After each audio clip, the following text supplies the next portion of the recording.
नमस्कार, स्वागत है आपका। मैं हूं कुमैल रिजवी। इस वक्त मैं मौजूद हूं ताज नगरी आगरा में। आगरा ग्रामीण विधानसभा में इस वक्त हम हैं। यहां पे आगरा को आपको बता दें कि आगरा को दलितों की राजधानी भी कहा जाता है और यहां पे दलित आबादी काफ़ी ज़्यादा है और काफ़ी ज़्यादा संख्या में लोग रहते हैं। आपको आगरा की जो पिछले 3 विधानसभाओं की अगर इतिहास की बात करें तो 2007 की बात करें तो उसमें सबसे ज़्यादा सीटें 7 सीटें बसपा के खाते में गई थी और 2 सीटें भाजपा के खाते में गई थी। उसके बाद आते हैं 2012 में। 2012 में 6 सीटें भाजपा के खाते में गई थी, माफ़ कीजिएगा, बसपा के खाते में गई थी और 2 सीटें भाजपा के खाते में गई थी, एक अन्य के खाते में गई थी। उसके बाद 2019 की बात करें तो एक तरफ से भाजपा ने सारी ही सीटों पर कब्जा कर लिया था। इस बार क्या माहौल है, क्या जनता का मन है, इनका मन टटोलने हम आए हैं कि इस बार जो 2022 का चुनाव है उसमें ये लोग क्या चाहते हैं, किसकी सरकार चाहते हैं, परिवर्तन चाहते हैं या इस सरकार से क्या उम्मीद किए थे और कितना मिला इन लोगों को। सबसे पहले आप ये बताएं, क्या नाम है आपका? मेरा नाम बनवारी लाल है सर। मैं ग्राम पंचायत नैनाना जाट का रहने वाला हूँ। हाँ। कैसे देख रहे हैं इस सरकार को? सर इस सरकार में बहुत दुखी है। काम धंधा नहीं चल रहा है। काम जब से ये सरकार आई है काम धंधा बिल्कुल ही ठप हो गया है। कोई काम नहीं है। कोई काम नहीं है। सरकार कह रही है हम बहुत काम दे रहे हैं, सर हमारे रोजगार दे रहे हैं लोगों को। नहीं सर, गरीब आदमी के लिए कुछ भी काम नहीं है। एकदम काम ही नहीं है। नहीं, बिल्कुल नहीं। चलिए कुछ लोग और हैं, हम इनसे भी समझने की कोशिश करेंगे। आप ये बताएं कि अभी 2022 में विधानसभा चुनाव होने वाला है, 3 ही 4 महीने बचे हैं। क्या मन है इस बार, मूड क्या है जनता का यहाँ? इस बार मूड जनता का यही है कि ये भाजपा सरकार अब की बार बिल्कुल ना आए। और इससे तो ये है कि सपा की सरकार है बहुत अच्छी है। इससे क्या है कि वो गरीबों को रोजगार भी देते हैं और सबका सम्मान भी करते हैं। ये भाजपा वाले तो जो है खोखली सम्मान। रोजगार तो योगी जी भी कह रहे हैं हमने 4.5 लाख रोजगार दे दिया। ये सारी बात खाली दिखावा है इनका, बाकी और कुछ नहीं है। ये दिखावा में ही वोट मांगते रहते हैं और जनता को रजा करके और फिर जनता को परेशान करते हैं बहुत पीछे से। इन्होंने क्या नाम है, ये 2014 से ही इन्होंने ड्रामा किया है। कभी लाइन में आधार कार्ड के लिए लगाया, कभी राशन कार्ड के लिए लगाया, कभी पैन कार्ड के लिए लगाया, कभी किसी के लिए लगाया। गरीब लोग जो है काम करने के बजाय लाइन में लगे रहते हैं इनके लिए। कभी राशन कार्ड के लिए लगाया, कभी किसी के लिए लगाया, कभी जीएसटी लगाई। आजकल वैक्सीन भी लग रही है, उसके लिए भी हाँ, और वो वैक्सीन भी लगा रहे हैं। 1 नहीं 3 लगनी चाहिए। अब क्या है, पहले बुखार नहीं आते, क्या नहीं होता था। अब इसमें क्या है, इन्होंने क्या है बिजनेस बना लिया इन्होंने। ये बिजनेस नहीं चलनी चाहिए इनकी। इससे तो ये है जनता का 70% ये है कि जनता इनके खिलाफ है मेरे हिसाब से। मेरे से नहीं, पूरी बस्तियों गाँव में किसी से पूछ लो। ये कह रहे हैं जनता भाजपा के खिलाफ है, आप क्या कह रहे हो? देखिए भाजपा के खिलाफ तो है ही, क्योंकि भाजपा ने बड़े बड़े जुमले वही की तरह थे, बड़े बड़े वादे किए थे। तमाम तरह के 15 लाख रुपए के लोगों ने की लालची देता कि हम सरकार में आएंगे तो काला धन को वापस विदेश में जमाए और ला के आएंगे और सबके खाते में 15 लाख रुपये भेजेंगे। जुमलेबाजी दिखा कर नहीं आया नहीं 15 लाख किसी के खाते में नहीं आया। हमारे खाते में नहीं आए, लेकिन किसी के आ गए हैं तो पता नहीं है। लेकिन मैंने कई बार पता चलता है तो सब लोग मना करते हैं। और लोगों ने बड़ी उम्मीद थी कि हम सरकार बीजेपी को वोट देंगे तो ये लोग बहुत अच्छी सरकार चलेगी। और ऐसी बातें किए थे कि सब सरकार बीजेपी बसपा ही खराब है, सपा खराब है। तो लोगों ने उम्मीद देखे थे हुए बात में आ गए थे। बड़ी उम्मीद थी कि भाजपा सरकार आएगी तो हमें रोजगार मिलेगा। रोजगार की बात करते 2-2 करोड़ की साल की भरोसे दिलाया था। हम 2 करोड़ रुपये 2 करोड़ 1 साल में नौकरी देंगे। तो उम्मीद पे खरा नहीं उतरी भाजपा सरकार। बिल्कुल खरा नहीं उतरी है साहब, बिल्कुल जुमलेबाजी है। ये तो कहती कुछ ही है और लोगों ने बातें करती है, लंबे चौड़े भाषणबाजी करके नहीं और लालची देकर नहीं है, वोट ले लेती है। और आज जब से बीजेपी सरकार आई है जनता का रोजगार छिन गया है। लोग फुटपाथ पर रहने के लिए मजबूर हैं, काम धंधा चल रहा है और भूखे मरने के लिए मजबूर हैं। ये तो कहते हैं कि हम तुमको अनाज दे रहे हैं। अरे अनाज क्यों दे रहे हैं? लोगों ने काम चले तो अनाज की लेने की जरूरत क्या पड़ रही है? और जबकि अनाज तो पहले से मिलता था।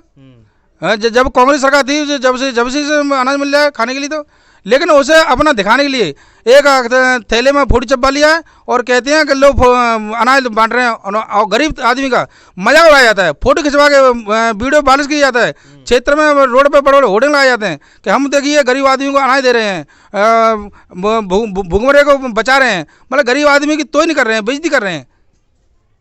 तो मैं चाहता हूं कि मैं चाह रहा हूं और क्षेत्र चाह रहे हैं, सब चाह रहे हैं कि सरकार बीजेपी सरकार से छुटकारा मिलना चाहिए। क्षेत्र में किसी ऐसी सरकार होनी चाहिए जो जनता के हित में काम करे और रोजगार दे, जनता को रोजगार दे। और इतनी तानाशाही सरकार चल रही है कि जो भी कुछ कहते हैं किसान बेचारे, जनता हित में बात करी थी, किसानों को नहीं सुनी थी। इतनी हिटलर सरकार चल रही है, तानाशाही सरकार चल रही है, किसी को सुनती नहीं है। तो मेरे कहने वाली है कि सरकार हट जाए, दूसरी सरकार आनी चाहिए जो समाज हित में काम करे। ये कह रहे हैं परिवर्तन चाहते हैं हम, आप क्या चाहते हो? परिवर्तन होना जरूरी है। क्यों जरूरी है?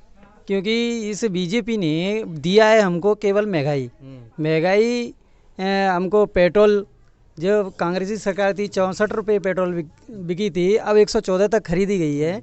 और आप कह रहे हो महंगाई दी है, वो कह रहे हैं हमने राम मंदिर दिया है, काशी विश्वनाथ दिया है, तमाम मंदिर राम मंदिर से रोजगार थोड़ी मिलेगा। रोजगार तो मिलेगा कहीं इंडस्ट्री खुलवाई जाए और अच्छे अच्छे गोदाम जो हैं वो उद्योग लगाए जाएं, जे इससे मिलेगी रोजगार।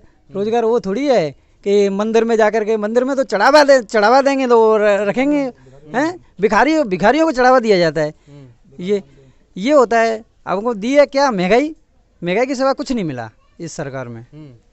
तो अभी आने वाले समय में, आने वाले चुनाव में क्या चाहते हैं? परिवर्तन चाहते हैं, बीजेपी को हटा करके अन्य चाहे गठबंधन की सरकार बने, लेकिन बने दूसरी सरकार। ये हाँ, सरकार चेंज होनी जरूरी है। बीजेपी से मतलब त्रस्त हो गए हैं।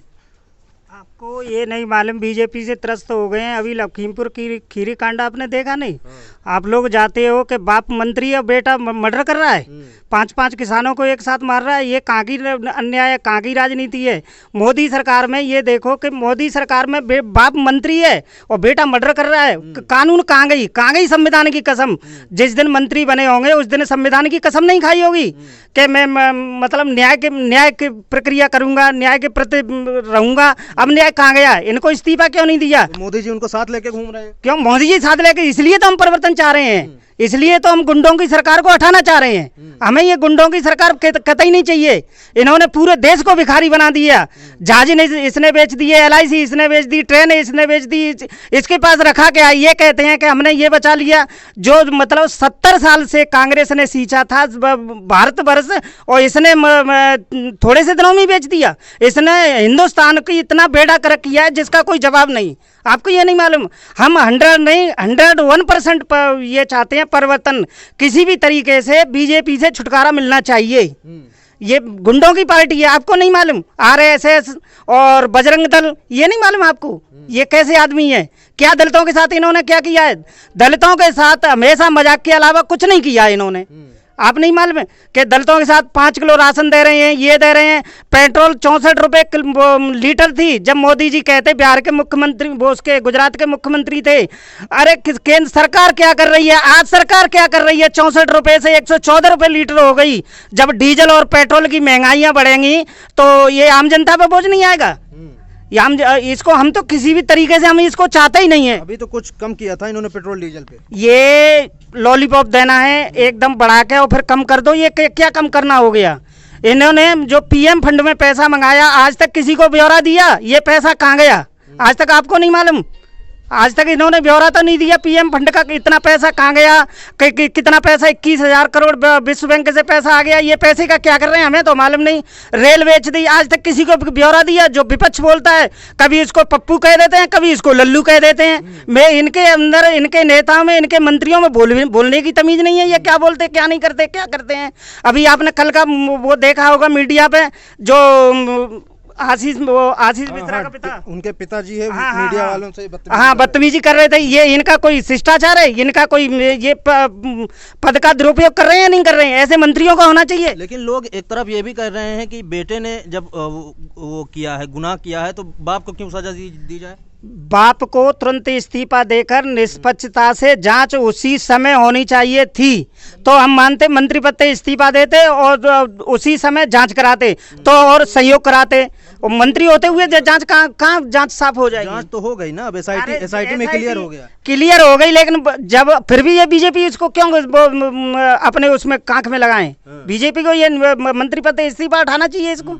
इतने कैसे कांड है? लखीमपुर खीरी, ये हाथरस कांड, कितने कांड है? दलितों के साथ में इतना अत्याचार हुआ है इस सरकार में जिसका कोई नाम ही नहीं है।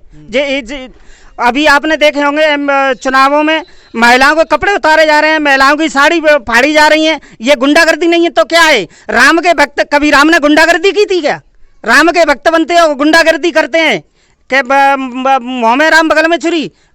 इन गुंडों से किसी भी तरह से हम ये परिवर्तन चाहते हैं कि किसी सरकार बने, गठबंधन की बने, चाहे किसी की भी बने, लेकिन हम पूरी तरह से गुंडों से छुटकारा चाहते हैं। बताओ, आप नौजवान हो, युवा हो, कितना खुश हो इस योगी कितना सरकार? खुश है? यहाँ पे बैठे हैं, देखो हालत देखो, बीए ग्रेजुएट हूँ मैं और अभी तक कुछ नहीं मिला है। क्या है बताओ? नौकरियां देने का वादा किया है, क्या मिला? कह तो रहे हैं हमने 4.5 लाख नौकरी टुल्लू मिला है, क्या मिला है बताइए? क्या मिला है? बड़े बड़े वादे करते हैं, कुछ भी करते नहीं है ये लोग, कुछ नहीं है। इनको हटाओ, केवल बस हटाओ। हटाना चाहते हो? हटाना, बिल्कुल भगाओ यहाँ से। यहाँ के लोगों में इतना गुस्सा देखा जा रहा है बीजेपी सरकार को लेके, फिर भी जो है 9 सीटें पिछले चुनाव में भाजपा ले गई, ऐसा क्यों? लोगों के कारोबार, मजदूर से लेके दिमाग तक वंचित कर दिया है। आदमी 40 साल की उम्र का आदमी है, 60 साल की बराबर उम्र में चला गया है। कुछ सोचता है, कुछ करता है। क्यों? कि महंगाई ऐसी कोई चीज़ नहीं है जिसमें महंगाई नहीं हुई हो। और बाकी धांधलेबाजी, झूठ, दंड फ्रेब जो इस सरकार में चल रहे हैं। पुलिस प्रशासन गुंडागर्दी कर रही है खुल के, कोई सही सुनवाई नहीं होती है। और राशन की बात करते हैं, 100 रुपये का राशन दे के और पेट्रोल डीजल पर 80-80 रुपये बढ़ा दिए इन्होंने। क्या क्या क्या सस्ता कर दिया इन्होंने? आदमी को बिल्कुल बचत कर दिया पूरी तरह से। ये सरकार बिल्कुल हटनी चाहिए, ये आनी भी नहीं चाहिए। कौन आना चाहिए? कोई इससे हटके कोई भी आ जाए, इससे हटके कोई भी आ जाए। मतलब बीजेपी नहीं आनी चाहिए? बीजेपी नहीं आनी चाहिए बिल्कुल। आप बड़े दुखी लग रहे हो, क्या बात है? आप दुखी तो इसलिए लगना भाई साहब कि ये सरकार जो आई है ना, हम अपनी नहीं कह रहे हैं, छोटे से लेके बड़े तक और गरीब परिवार का मजदूर आदमी ना, वो बहुत परेशान है। वो इतना परेशान है कि वो सोच भी नहीं पाएगा। इसके बच्चे हैं, वो बच्चे ना सोचती रह जाएंगे हमारे पापा ने इतना कमाया, लेकिन हमारे लिए फिर भी कुछ भी नहीं बचा पाया। कि वो क्यों नहीं बचा पाया? कमाएगा 100 रुपये और खर्चा है उसका 110 रुपये। अब 110 रुपये खर्चा कैसे हो गया? बिजली का किराया इतना हो गया, भाड़े के मकान में रह रहा है किराएदार, ठीक है। अगर उसके पास गाड़ी भी है ना, कहीं जाया भी, अगर कहीं भी जाएगा भी तो उसके पास इतने पैसे नहीं किराए के लिए। तो इस सरकार में सभी जनता दुखी है। अच्छा, आपने बिजली की बात की। आज मैं इधर जब घूमता हूँ आपके क्षेत्र में, बिजली की समस्या सबसे बड़ी है कि बिल बहुत ज़्यादा आ रहा है। हाँ, बिल आपके पड़ोसी जिले से हैं, आपके बिजली जो ऊर्जा मंत्री, बिजली का बिल तो इसलिए आ रहा है ना कि प्राइवेट मोदी जी ने बिजली भी कर दी, रेल भी कर दी। आज 80-85 हज़ार रुपये जो मिल रहा है किसको? टीचर सरकारी को। तो अब रेलवे में जो नौकरी कर रहे हैं आप जैसे जवान, तो वो पढ़े लिख के तो नौकरी लगती थी पहले, लेकिन अब क्या है कि प्राइवेट में नौकरी जा रही है, रेलवे जा रही है, तो अब जो पैसा देगा ना पैसे वाला, वही नौकरी करेगा। बाकी पढ़े लिखे लड़का ना, उसके पास पैसा तो होगा नहीं, माँ बाप ने पढ़ा दिया लेकिन पैसा नहीं रिश्वत के लिए, तो वो फिर वो मजदूरी भी आ जाएगा, वो आगे नहीं बढ़ पाएगा। इसलिए सरकार में बहुत जनता परेशान है। बदलाव चाहती है जनता। किसी भी सरकार आ जाए, किसी भी पार्टी की सरकार आ जाए, लेकिन बीजेपी सरकार तो आनी भी नहीं चाहिए और ये तो खत्म होने चाहिए पूरे सरकार। यहाँ की जनता इतनी नाराज क्यों है बीजेपी से? नाराज तो होगी ना, काम नहीं चल रहा है ना किसी का, काम के वजह से नाराज है। मिडिल क्लास के लोग हैं, गरीब परिवार से, वो तो नाराज होंगे। काम नहीं मिलेगा तो नाराज होंगे। नौजवान इसलिए नाराज है, उन्हें रोजगार नहीं मिला है, नौकरी नहीं मिल रही है। मैं खुद नाराज हूँ। आप क्यों नाराज हो? मैं इसलिए नाराज हूँ कि मैं 12th पास हूँ। 12th पास के पास मुझे लगा कि नौकरी तो नहीं मिलनी किसी को। अपना खुद का बिजनेस स्टार्ट किया, लेकिन वो भी GST वगैरह उसके वजह से वो भी मुझे ठप सा लग रहा है। ये समझ लो सारी तरफ से ऐसा ही लग रहा है कि ये बीजेपी सरकार जब से आई है, मैंने खुद वोट दिया 2017 में, बीजेपी सरकार को दिया वोट, लेकिन मुझे अच्छा, क्या सोच के वोट दिए थे? क्या उम्मीदें थी? उस टाइम उम्मीदें ये थी कि बीजेपी काफ़ी समय बाद आई थी, एकदम से प्रचार सब लोग, हमारे परिवार में से काफ़ी लोगों ने वोट दिया था। मौका देना चाहते थे? मौका, यही बात। BSP आ गई, सपा आ गई, एक बार बीजेपी को मौका देना चाहते थे कि प्रदेश में कोई उन्नति हो। गुजरात मॉडल की बता रहे थे, गुजरात मॉडल होगा, लेकिन हमने क्या गुजरात देखा क्या?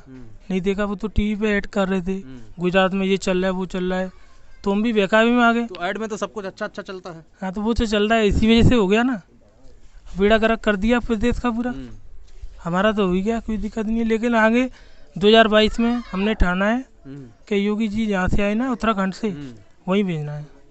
वहीं भेज दोगे? वहीं भेज दें। वो मंदिर के लायक है, मंदिर बनवा रहे हैं वो गोरखपुर, वो अयोध्या में मंदिर बनना है, राम मंदिर, वो नहीं अपने लिए बनवा रहे हैं वैसे वो। अच्छा, मुझे तो ऐसे ही लग रहा है अपने लिए बनवा रहे हैं, क्योंकि जिस हिसाब से श्रद्धालुओं के लिए बना रहे हैं, पूरे देश दुनिया से लोग आएंगे। तो 2022 में उन्हें विदा करेंगे यूपी से, तो उनका ठिकाना या तो उत्तराखंड होगा या राम मंदिर। अच्छा, वहीं बैठेंगे।